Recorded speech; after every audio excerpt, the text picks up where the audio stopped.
So today we're going to do a question and answer session in my best Scottish accent. No, we're not. We're just doing it in my normal accent. Greetings, Saja. Whenever I hear that, I think, greetings, Saja, I come in peace. Okay, so this is from Aretha. I'm a bit confused with how to experience my upper body diagnosed physical pain when it strikes. Do I let it pass through as the sensation that it appears to be, knowing it's just an appearance without the want to change it, or still do the above and imagine myself healthy and complete as it should be? As I said, just a bit conflicted on this one. Love and light, Aretha from SA. Thank you for the question, Aretha. I hope I'm pronouncing your name right. If you have physical pain that is physical, it can only come from two places. A physical thing, like stubbing your toe, standing on a pin, whatever, or it comes from a psychological source. So psychological resistance that has been left long enough that the body contracts, and it's the contraction of the body that is creating the pain in various areas. So if you have physical pain, the question is, physical pain is usually physical pain is always telling you something is wrong with the integrity of the body. So it's supposed to be painful and uncomfortable. So this approach doesn't deal with physical pain. If you have physical pain, you need to see what the pain is coming from. Now, if you've been, and I've spoke to people who've done the same, if you've been to all the doctors, all the things, and they all tell you, oh, there's nothing really there, it's just pain, you're just having pain. There's nothing we can do about it. Go get a massage, go do this, go do that. And you still haven't understood why it's there, still there. It's because it isn't physical pain. It's psychological pain contracted long enough that it became physical. And that physical pain is created by a psychological cause, if that is the physical pain. Then you do treat it like you would treat anything else. You have to bypass the intellect in this. You have to train your intellect. Your mind is conditioned to know that if pain, resist. That's a necessary thing. You need to find pain uncomfortable in order to go take the pin out of your leg, in order to go fix your arm or not use your arm if you've broken it, right? There's varying things that pain will prevent you from doing, and that's its purpose, is to make you feel uncomfortable. Now, when the pain is created through a psychological issue, in other words, there's no reason for the pain to be there, then your job is to not give the pain a reason to stay. And you not give it a reason to stay by completely relaxing the nervous system to the extent that the pain doesn't need to go. Now, this is kind of a paradox, because I've just told you that give the pain a reason to stay, give the pain no reason to stay, but then I've just said you've got to accept it to the degree that it doesn't need to go. That's the beauty of this process. You cannot get rid of it. You need to accept that. You can't get rid of it. There's nothing you can do that's just going to get rid of the pain. Now, I'm saying this specifically to you who in this moment, I'm assuming the pain isn't coming from some sort of heart attack or some sort of thing that needs genuine medical attention. I'm on the presumption here that the pain is coming from purely a psychological issue that has been seen by doctors, and doctors have said, no, there's nothing there. You're perfectly fine and healthy. This pain is just whatever they would say it would be. If you haven't done that yet, go there. This is for only on the premise of which I've discussed. The pain should just be treated like you would any other emotion. You don't need to get rid of it. And once you see that the body tells itself, oh, I don't need to get rid of it, then this isn't pain. It stops becoming physical pain. It starts becoming more of an emotional stress, an emotional discomfort. The emotional discomfort will relieve itself naturally over time. You don't need to infiltrate it, worry about it, get rid of it. Your resistance is to the discomfort and not to the actual thing itself. The discomfort is supposed to be there. Your resistance to it is not. So just see it in that way. Treat it like you would any other emotion. We've got like there's loads of videos in the community that are going to give you, and also, yeah, videos that I've done, Q&As and stuff. And also we've got a workshop there as well, which you can watch, which will help you on that. Hope that was helpful. Thank you so much, Aretha. Paz. Thank you, Saja. I think one of the biggest limitations is time and energy to pursue all the things I think are worthwhile. I have many worthy projects competing for my limited resources. How do I choose one thing to focus on without the other parts of me sabotaging that choice because they fear the projects will die? Is focus even the right approach? Help me understand how to live as if I'm infinite in the realm of 24-hour days and depleting funds. It's a really beautiful question.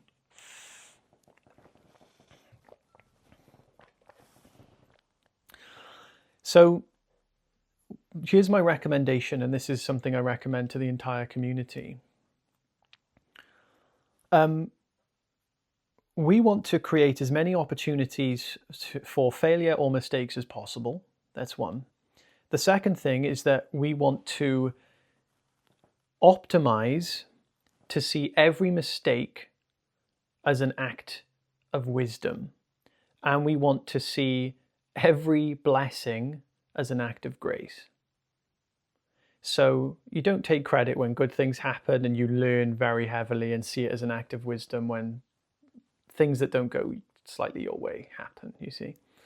There's no real mistakes.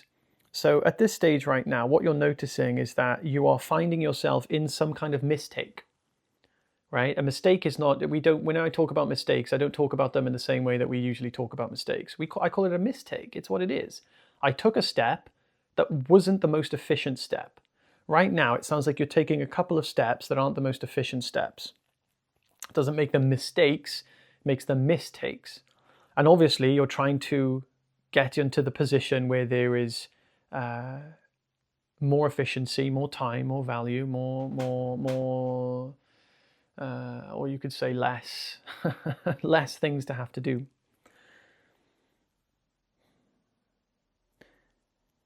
This sounds to me, Paz, like a problem with being able to say no. Because like you said, is focus even the right approach? Help me understand how to live as if I'm infinite, 24-hour days of depleting funds. All I hear there is help me be in the infinite when all I see is limitation. Because you're stating your finite resources, both time and money. So don't live as if you're infinite if your problem is your time and your money. If your time and money are a problem, then you can do all the infinite like understandings as you like, but you're still going to feel that you don't have enough time and that you don't have enough money. So in this situation, I would get really good at saying no.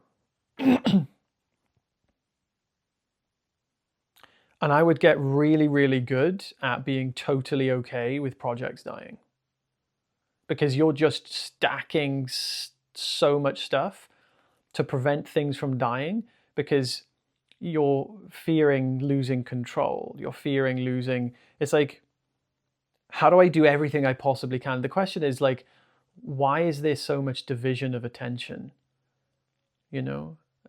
Why is there so many things that you're doing? I think that it's necessary for you to, from what it sounds like, Paz, I could be completely wrong. I know nothing about what you do. I do nothing about what your day-to-day is. I do not know what you do for money or what projects they are. I'm saying this based on a vibe, based on everything that you said. And I'm usually kind of good at picking up the vibes from these types of questions. Not all the time, but I'm pretty accurate.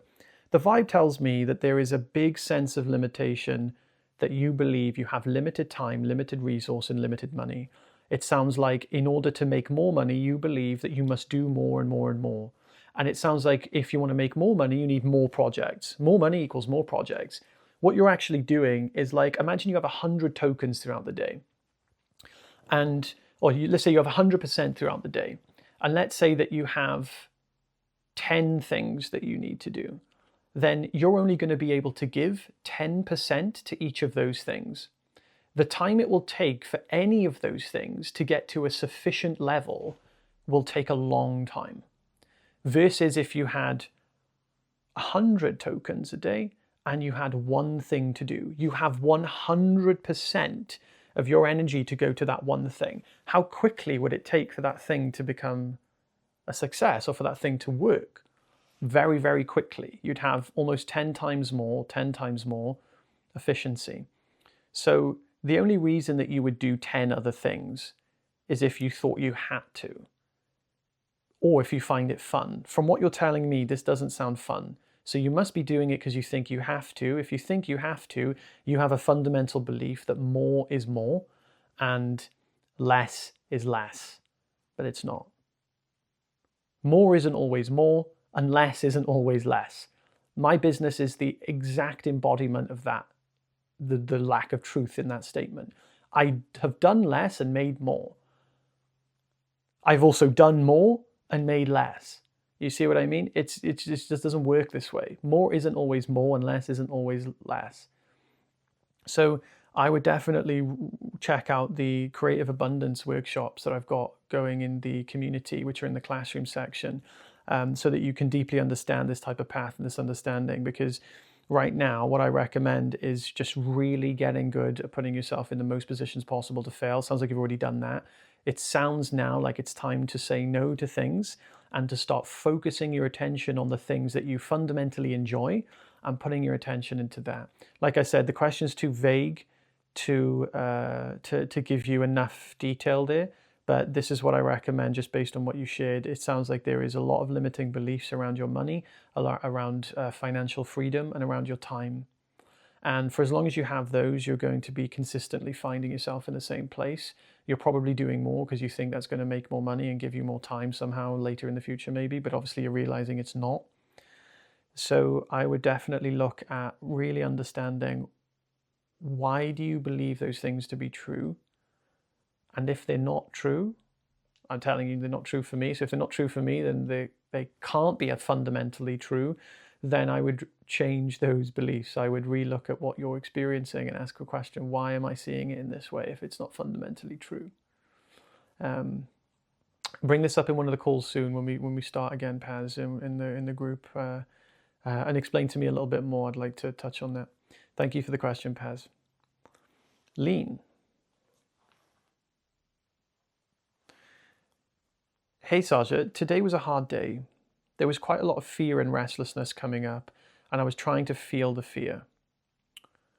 Also trying to see more clearly who I am, so as to know it's okay. Well, you already know the first fundamental mistake there. Trying to feel the fear.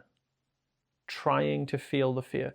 If I hear birds tweeting, or the doorman knocking the door, or someone walking past the window in my peripheral, I don't give it super importance. Sometimes I might listen to the birds, but I don't listen to them for the intention of any other reason other than the fact I just hear them. You know what I mean? If you try to look at your fear or try to feel your fear, it implies that you don't want to feel your fear. You see? If I have to try to listen to the birds or try to do this or try to do that, try to see anything, it implies I don't want to see it, which implies I'm still resisting it. So seeing something in this way with the intention of trying to do that, trying to feel it, you're already predicated on resistance. So that attempt just goes out the window. I think you already know this, but I'm going to carry on reading your question. Also, trying to see more clearly who I am so as to know it's okay. I couldn't see I am consciousness. I got into a loop with all of that. The mind did. There was suffering. Is all that because I was trying to do something? Or because I thought I shouldn't be trying? I guess I was trying to see who I was to remove suffering, yes. But I didn't know how to allow the suffering. Sounds very complex, but I feel lost. It's not complex at all. Or the mind felt lost, and I hope you can give some clarity. Just after this message, I saw that there is no boundary between me and the fear, between me and restlessness, then it all evaporated. What I'm wondering about now is all this is consciousness, so I could not have played it out differently. Could it? The question is, it's simple. You believed that you were in that moment, something, whatever created the fear, convinced you that you were temporally limited and finite. Let's just say that it was from a sense of control. Your body-mind had no control in a certain situation. And there's been many moments in your life where control meant survival. And if in a moment you believe yourself to be the body-mind, or the body-mind feels a sense of lack of control, the body might feel fear or a genuine sense of danger, for example. Now, that isn't ignorance. Ignorance is when the fear comes and you believe yourself, because of the fear, to be the body-mind. Then you go to defend yourself, protect yourself. Yourself, the body-mind. But yourself isn't the body-mind. So if you're going to try to protect yourself, the body-mind, for the purposes of... If you're going to... If you're going to try to...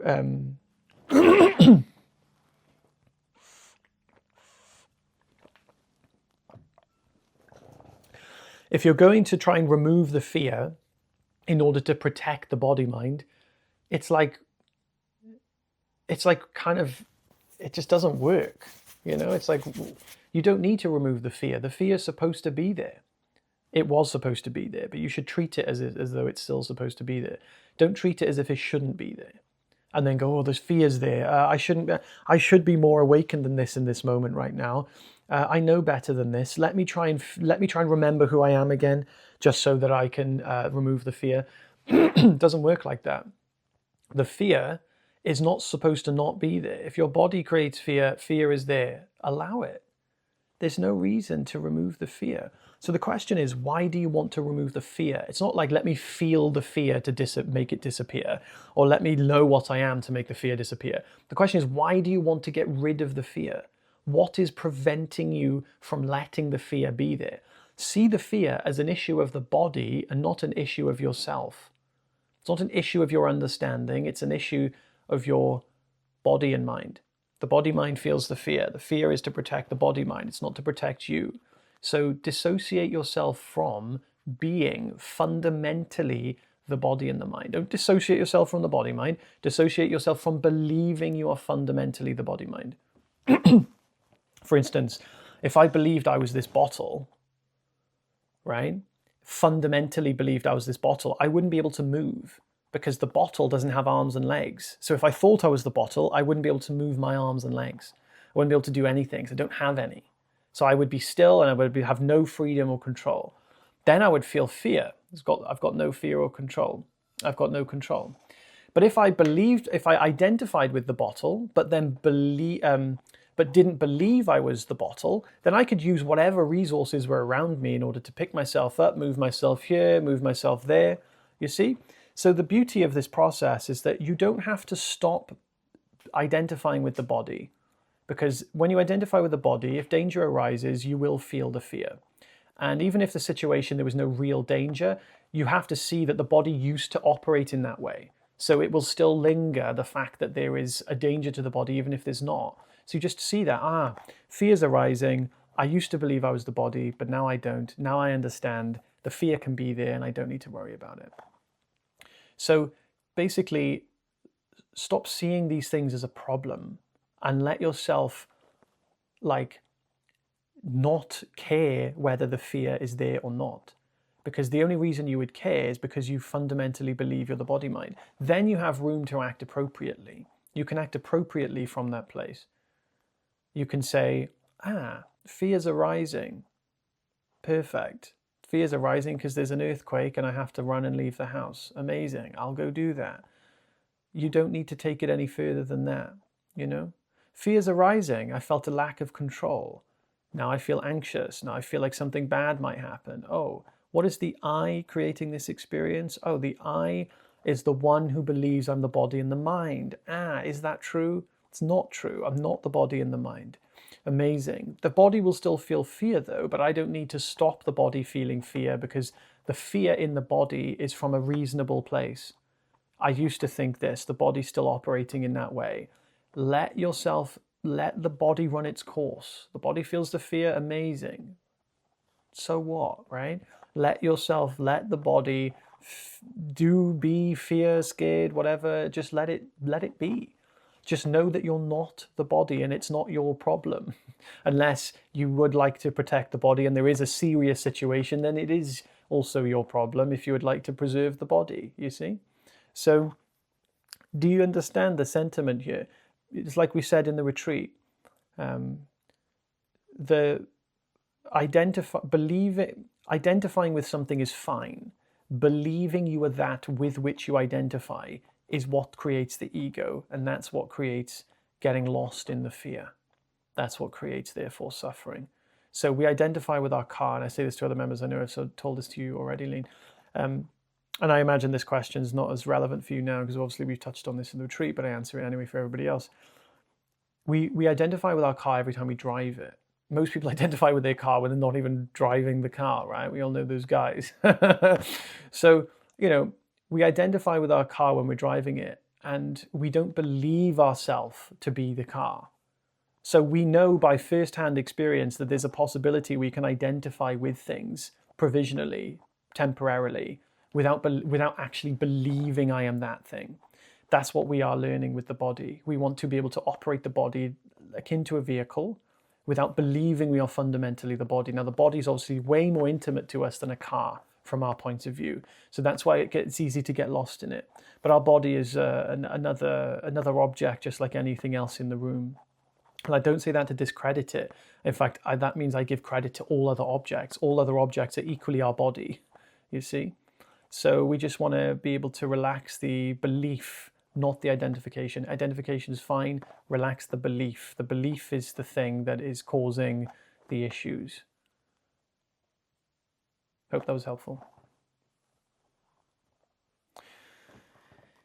Ina says, thank you for explaining, Saja. Here's something I've been thinking about. If the personality we identify with is just a temporary form and we meet a potential love partner from that awake space of awareness, what is actually going on in that interaction if we look at it from the non-dual perspective? Is it just our masculine and feminine energies interacting with each other, enjoying the polarity? Or is it about our egos just having fun and enjoying the moment? Egos don't have fun. Egos do not have fun. This is something very, very important to see. Egos don't have fun. If ever we've had fun, the ego wasn't present. The ego knows nothing about fun. It doesn't want to have fun. There's not an ego that wants anything. It's really the ego is this, us, true reality that currently believes or is pretending to be limited. That's all the ego is. So by definition, if we want to be limited, we can't have fun. Fun is an expression of freedom. So if two people meet, from this awake space, what's going on is that God is having fun. God is expressing its freedom, and God is sharing its freedom with another polarity, like you said, another form, another beautiful experience to which we could never ever be able to comprehend from this relative point of view, but we do comprehend it from the other point of view, but we just don't experience it. So we like to enjoy the complete unknown of sharing experience and of shared experience, really. So shared experience is like not knowing what is happening, but knowing your point of view and knowing that you share it. It's a weird experience, but it's actually what we enjoy doing with everyone. Like, why is it that we want to watch the same shows with people, and if they watch an episode without, it's like, well, why did you do that? I wanted that shared experience with you. That I love that with you, right? It's shared experience. We like to enjoy things together. It's just the beauty of life. We do it because we like to have fun.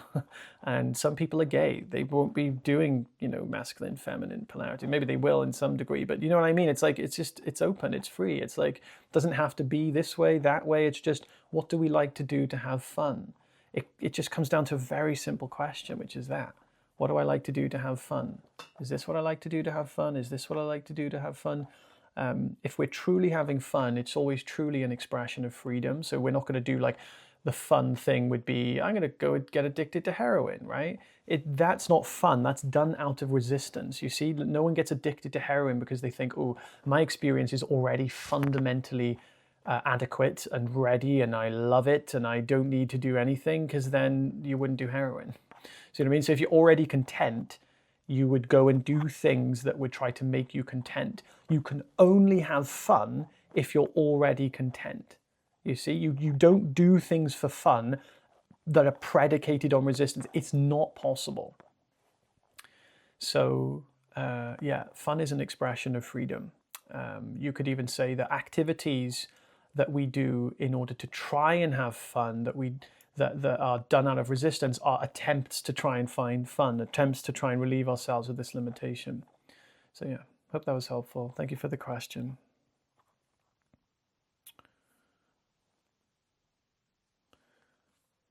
Sharad,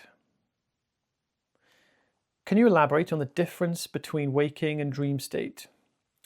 The difference between waking and dream state is that one is, you could think of this dimension is a shared dimension, in the sense that there are other beings that they're not separate, but other finite localizations that also have an experience of another finite localization. In our dream, if it's a personal dream, the other characters in that's a creation of our own mind. So it's kind of like a fractal within our own mind, and not a fractal that's outside in the greater sense of the world. But there's, dreams are, dream state is a very loose term, because dream is just the word we give to an experience that isn't in this world. Do you see what I mean? Like, dream is just the term we give to whatever experiences we have that aren't this waking experience. So the dream state, it's like, well, the state in a dream is the same state in this world. Nothing changes states. On an ultimate level, there's no change of states. The deep sleep state is the same state as this state, as the dream state. They all run along the same background, you could say. The only difference would be the content. And the content of a dream is the only difference. Well, it's like saying, can you explain the difference between, the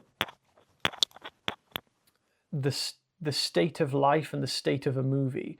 Well, the movies, they all run around the same screen, but like the content of the movie is always different, and it's always made by different people. So it's like dreams are the same. They're not just dreams in that sense. Some can be personal, some can be other lifetimes, some can be memory, like some can be genuine other dimensions. Like there's no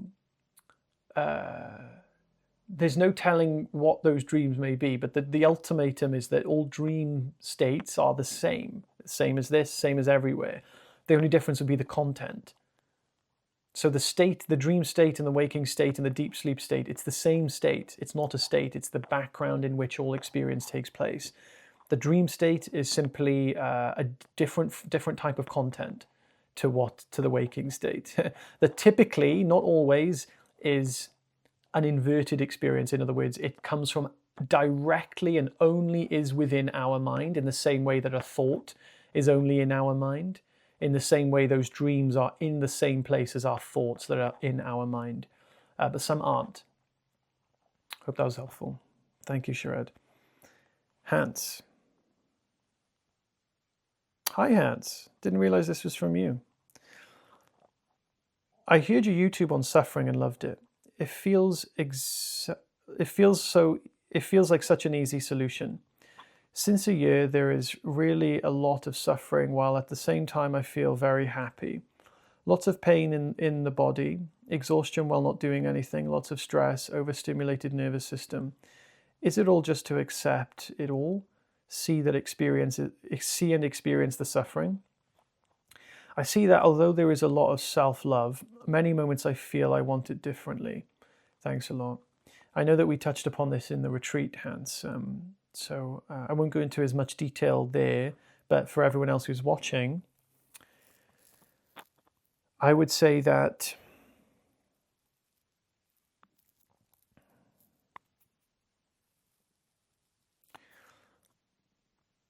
this stress, this overstimulated nervous system is now something that it is time to stop seeing a problem in. Before, the problem was that this was the problem. Now it's no longer the problem. If you're happy, you're able to experience, then start to see this stress, this overstimulation as your building blocks to reassemble your nervous system. You're always going to feel discomfort when doing things that are new, and sometimes it's hard to manage the difference between what I find uncomfortable and what I physically cannot manage. When I was depressed, I wanted to stay depressed because I felt like I actually couldn't manage what it would be like to not be depressed. It felt like it'd be too much, And I remember my therapist at the time was like trying to get me to say, and I remember her doing it, but I didn't know it at the time, but she was trying to get me to admit that I was no longer depressed. And I was like resisting it. I didn't want to say it anymore because really I still felt the same, but I was like, it wasn't really the problem I thought I had. So it was like the depression was almost like accepted and I didn't want to accept it. It was like a weird thing. In this same sense, this exhaustion and things like that, you're seeing it as something that you need to fix or to heal. But these are just the symptoms of the issue. The issue is that you are resisting the symptoms, and the symptoms come from a time where you didn't know any better. So the symptoms continued, but now they're continuing because you're resisting the symptoms and not the actual problem that you used to have. So the problem that you used to have is no longer there, but now the symptoms are still there because they don't just disappear. But now you're resisting the symptoms, so now the symptoms are perpetuating via resisting them themselves. So now it's simply easy to see, oh wow, the symptoms can actually be there. They don't limit my happiness, and my happiness isn't conditional. I don't depend on them. Now you're able to just freely live with these symptoms and just not care about them. And lo and behold, you'll find that the symptoms will naturally relieve themselves. But you don't need them to. Either or is completely fine. The symptoms can be there, they cannot be there. Some people even go through symptoms and don't even notice that they're there. I had chronic fatigue and I didn't even know it. You see, because for me, I wasn't experiencing it in that way. So I never seen it as a problem. I used to sleep for like 2 hours a day for a year. I remember telling you this in the retreat.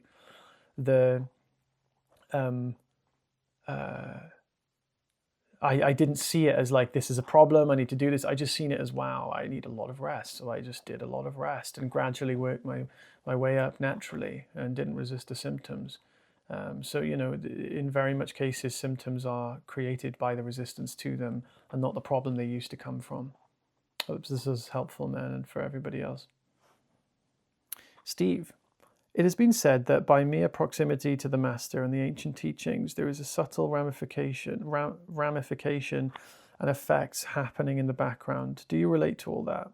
Personally, I feel like little seeds that were planted are sprouting as I've been here in the Thought Dojo without help from me. I mean, being in proximity to anyone, things happen in the background. You don't have to be sitting with a spiritual master for that to take place. There is no real spiritual master. Everyone is mastering. There's no one's mastered it. If Jesus had mastered it, he wouldn't have got nailed to a cross, right? He wouldn't have had to. Could have done something else. Maybe there's an alternative. If people were mastering this, then I just don't. I'm not convinced. I'm not convinced I've ever met a master, but I'm very convinced I've met people who are very good at mastering, you see, who are like very good at the process of mastering. To me, that's mastery, to master the process of mastering.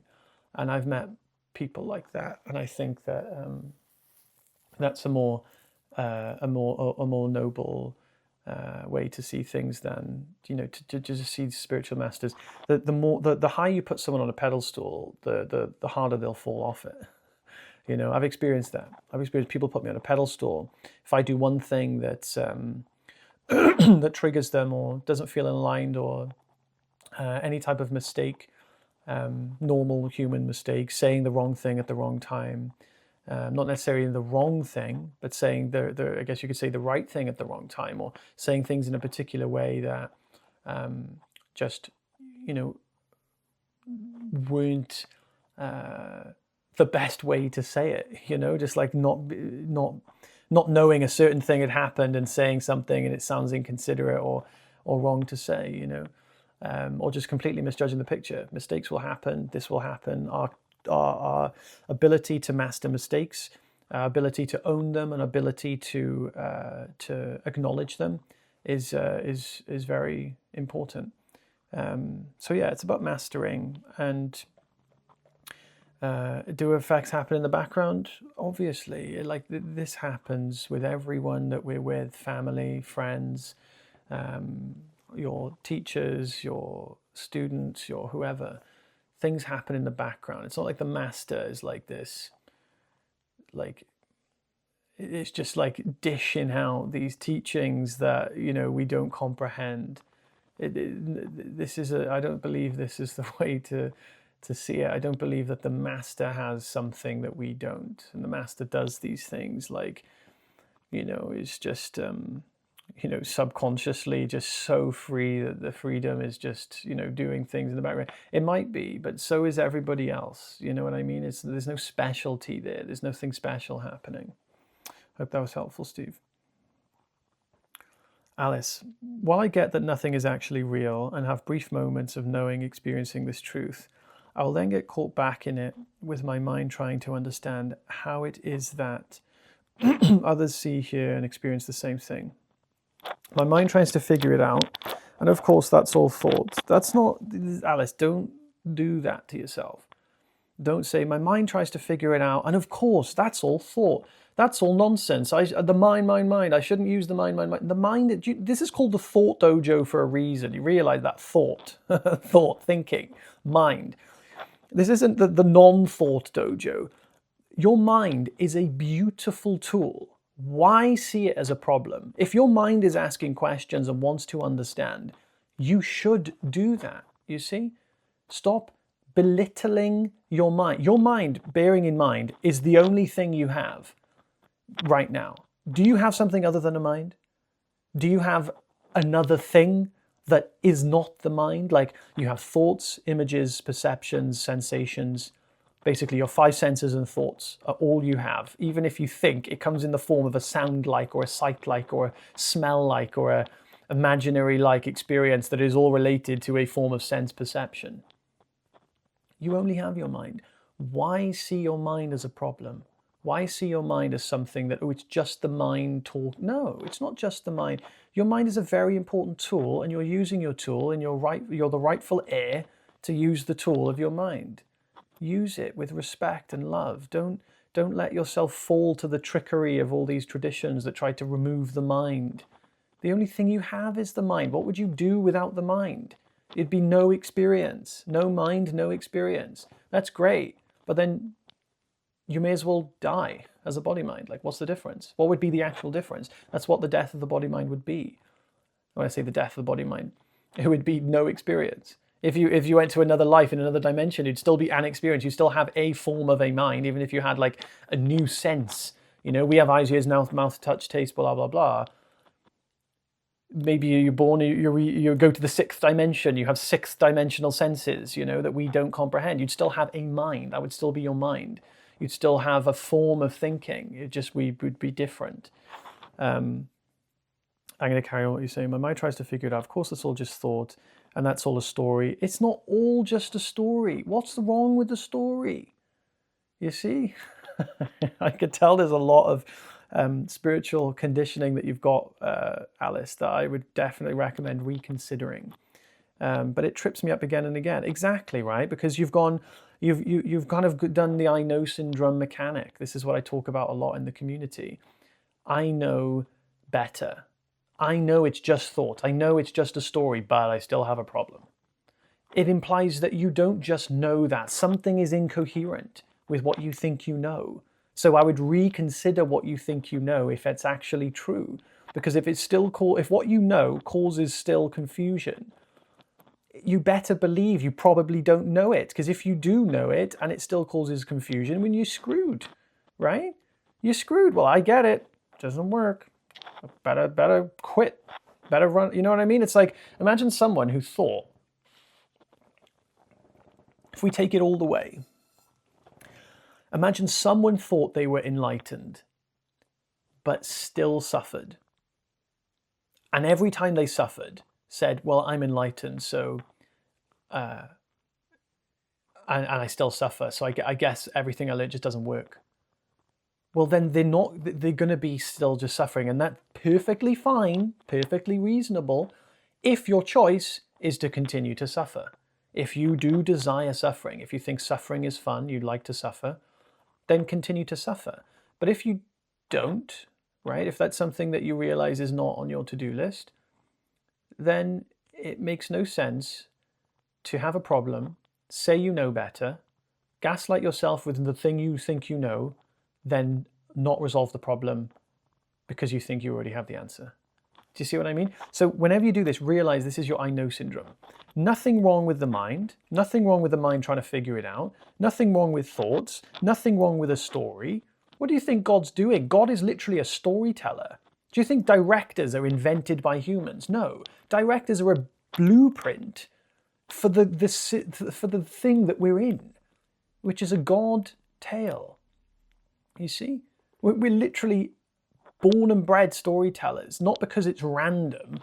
Storytelling isn't a human thing. We think storytelling is like a human thing. Humans aren't a human thing. Humans are a God thing. Stories are a God thing. Thoughts are a God thing. Mind is a God thing. You see? These things need your love and appreciation. Then, Alice, I can guarantee you this. The next time that you run into this question, while I get that nothing is real, this is again, I know syndrome. While I know something to be true, I then have moments where it is not true. Then I get caught back in my mind. Do you see what I mean? Listen to the pattern. I know better, but something happens that implies I don't know better. Then I go into a deeper not knowing or lack of clarity and suffering.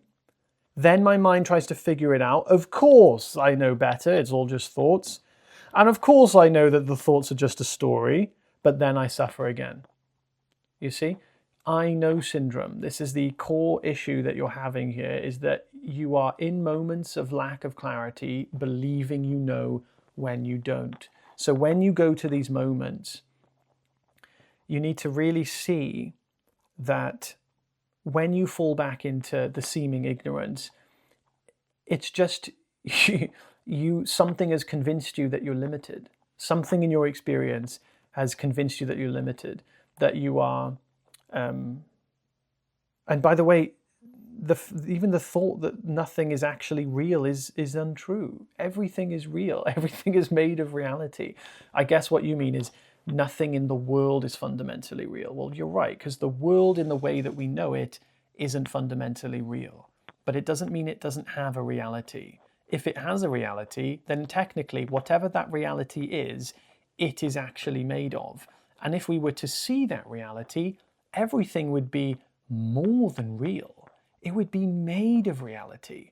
So I don't look at a world and go, oh, look at this empty, nothing, boring ass world with nothing there, because nothing's there, nothing exists, it's all an illusion. I don't see the way like that. I would, God forbid, people do. This is, everything is real. Everything is made of reality. Everything is fundamentally real. But do I believe that when reality takes the form of a keyboard or a pen, that the pen and the keyboard have their own fundamental reality, their own fundamental existence? Of course not. That isn't real. So it is not real if we are looking at an object from the point of view of an object being its own ultimate reality. That's not real. But when we can see an object, knowing that the object doesn't exist outside my mind, it doesn't exist in me, out me, side of me, left of me, right of me, it's just made of reality. In fact, there's no real object there to be made of reality. Once we know that, we can then appreciate how reality manifests in this illusory form, although made of something real.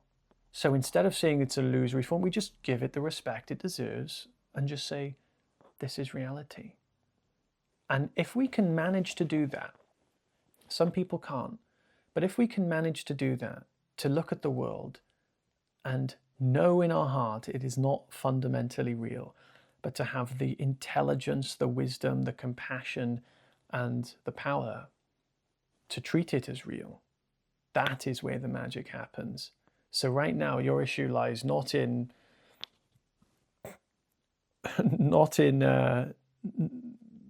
not knowing, it's in thinking that you know. So this knowing, I recommend the adventurer. You need to be in the adventurer. This is the core fundamental issue of all spiritual traditions, is that we seek to remove our suffering over our desire for truth. And the problem that you're facing here, Alice, is that the minute that you go into any form of suffering, you are bypassing it with your knowledge. Your knowledge is not your understanding. Your knowledge is always a memory that you access that isn't based on your direct experience. And why is it that we do this? Because we are subtly perpetuating our own suffering via the need to know, to use memory, to access freedom via an object, and therefore to bypass and gaslight ourselves with our knowledge, which clearly in that moment isn't working, you see? And that's what the separate self knows. It knows that the knowledge isn't working. It knows that you can't access freedom through knowledge. Knowledge is the thing we are learning to dissolve. So this is the recommendation. Watch every form of video that you can on my channel or in the community or any posts that talk about knowledge, removing knowledge, and the ability to, or not the ability, but understanding the adventurer mindset. Because this is going to answer this entire question, if already the question hasn't already been answered.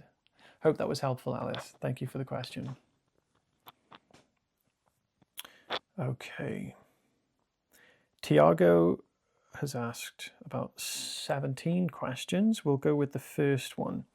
I would like to understand that the changes that occur in the sensing field, with my eyes open, I see that the sensing field changes when the limit skin of the visual object we call the body touches the limit of another seeming separate object. A blind person doesn't see the visual shape of the body and objects, but also experiences the change in the field of sensing when the border of the body touches the border of the wall, for example.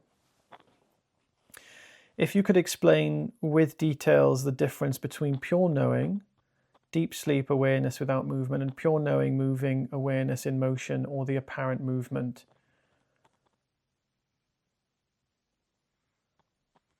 Okay, I'm struggling to see how the first question relates to the second, well, the first example leads to the second.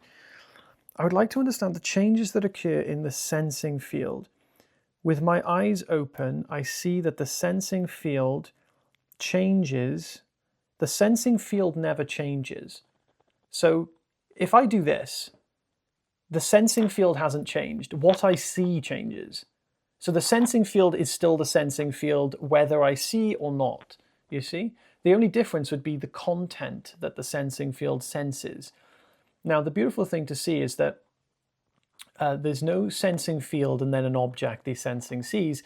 The sensing field is itself the experience of the object that is perceived by that sense. So if I do this, the sensing field is well, it's everything. It's everything that I sense with the eyes. The visual object we call the body touches the limit of another seeming object. So if I touch the table, a blind person doesn't see the shape of the body or the objects, but also experiences the change in the field of sensing when the border of their body touches. Yes, they feel a sensation. You don't need to see something in order to sense it with another sense object. The world is so the way to see it is that the world, you could, let's put it like the most simple terms possible. We don't have to take this for gospel, but let's break this down in a simple way. Let's just say that the entire world is made of consciousness. And then let's say that consciousness contracts or limits itself into a mind. And the mind experiences an interpretation of consciousness, of the grander consciousness. The mind experiences an animated expression, an animated form of consciousness. And this world, other minds, which is the same consciousness, localize in it. And they also see the same things because it's the same consciousness looking at the same thing. The only difference would be it's seeing it from another point of view. So if a blind person touches the table, the blind person, it's technically touching the exact same thing, but from a completely unique point of view. So the blind person doesn't experience a table, the blind person experiences a sensation.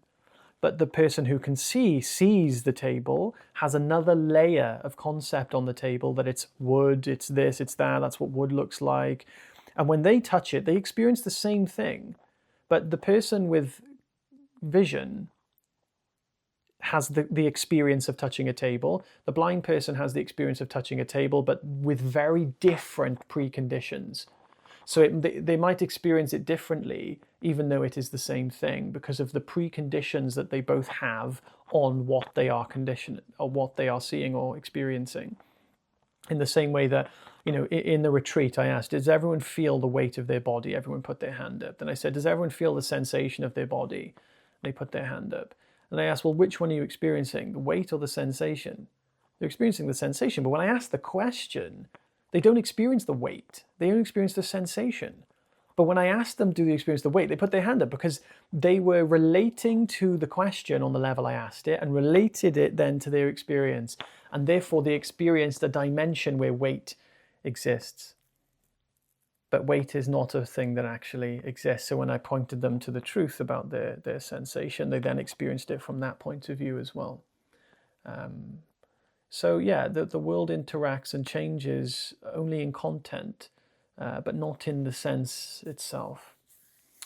Thank you all for all your questions. It was a blessing to answer. And if this is on YouTube, then feel free to join the community if you'd like to ask questions like this.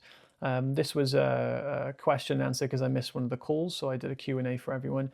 If you'd like to attend the live calls, links in the description, loads of other free stuff there as well. And I'd love to see you there. Have an amazing day. Take care, guys.